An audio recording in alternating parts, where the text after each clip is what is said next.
100,000 or so checks of this 18 to 20, in other words, U21 group that we're talking about since the implementation of the act. Those are not all denials, to be clear. Most, in fact, the vast majority of them were sales that appropriately proceeded. But there were some that were, of course, denials based on the statute. Thank you so much. I'm out of time. Time of the gentlelady has expired. The gentleman from Texas is recognized. Thank the chairman. Thank you, Director Wray, for appearing. Brian Auten was one of the FBI intelligence analysts who interviewed Igor Danchenko, the principal source of the Steele dossier, in January 2017, correct?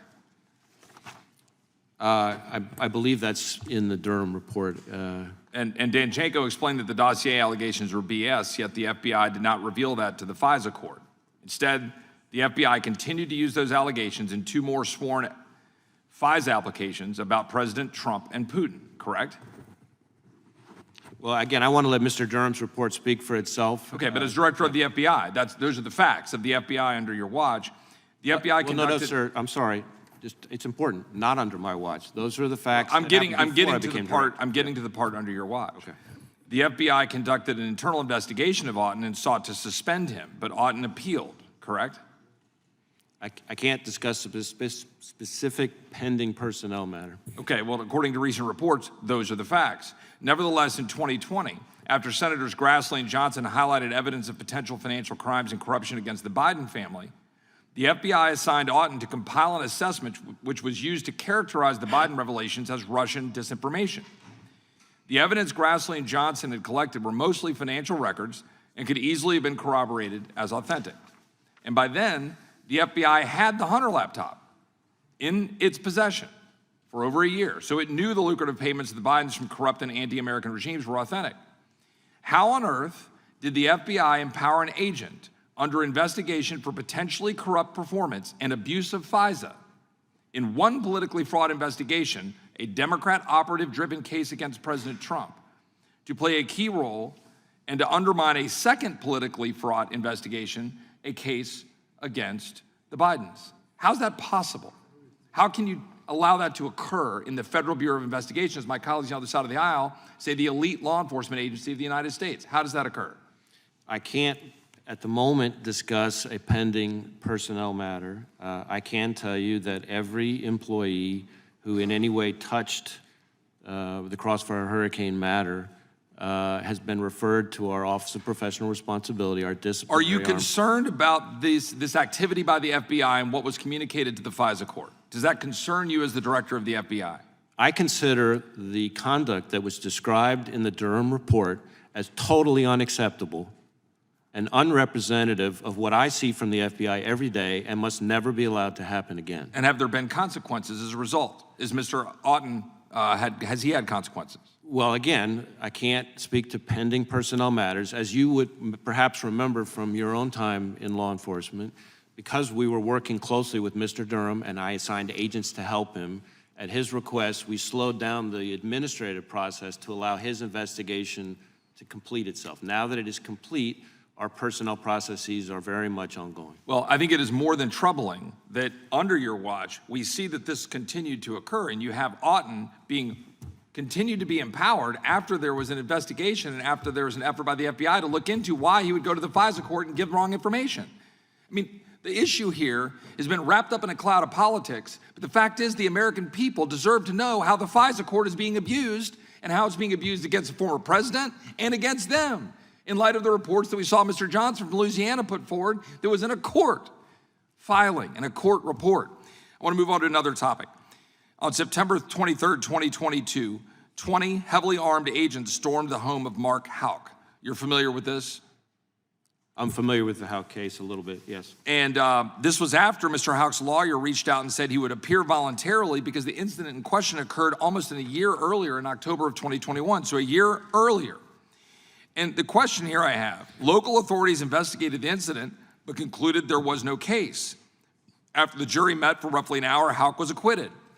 How on earth did Mark Houck end up having the FBI send several armed agents along with local authorities to arrest him at gunpoint? And do you approve it? Did you approve of that? Well, let me start where you ended. decisions about the manner of an arrest are not something that the FBI director approves. I defer to and rely on the judgment of the experienced career agents on the ground who have both the most intimate understanding of the facts and of the training experience to decide how best to effectuate an arrest. Do you know safely. who did order it? And my understanding is that that arrest was conducted in our Philadelphia division by career agents with a combined 40 years of FBI experience. Do you approve of the raid now in retrospect? Do you think it was appropriate? Do you think it was appropriate for a father to have armed FBI agents along with local agents go to his home, arrest him at gunpoint for alleged violation of the FACE Act a year after the alleged incident, after the father had said through his lawyer that he would appear voluntarily? Do you believe that FBI agents should go to the home of a father in Philadelphia suburbs? I'm not going to second guess the judgment of the career agents on the ground who made the determination. But your job is to second guess and look at what they are doing. Your job is to review what they do. Your job is to protect the American people from a tyrannical FBI storming the home of an American family.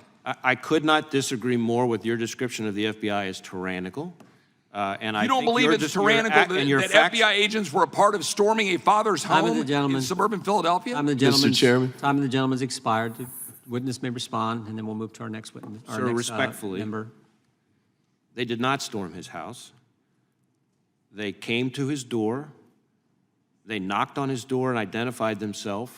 They asked him to exit. He did without incident. Whenever our agents, well, not at gunpoint, whenever our agents conduct an arrest, they are armed. Our agents are armed virtually all the time, as you may remember from your own experience as a prosecutor.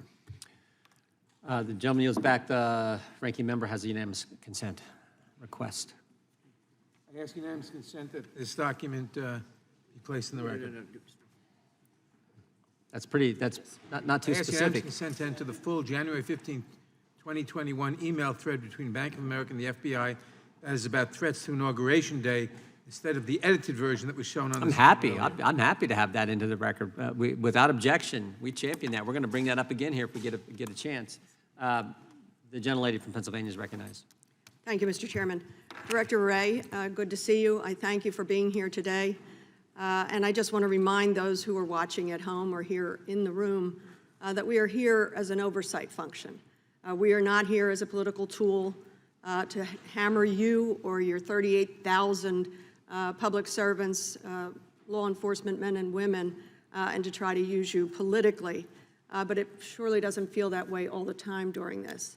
So I thank you for your service.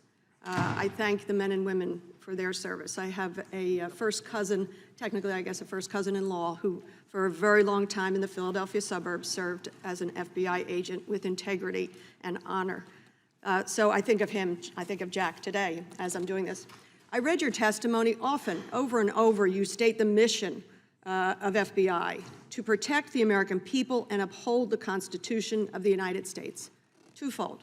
Protect the American people, uphold the Constitution. Do it by the rule of law.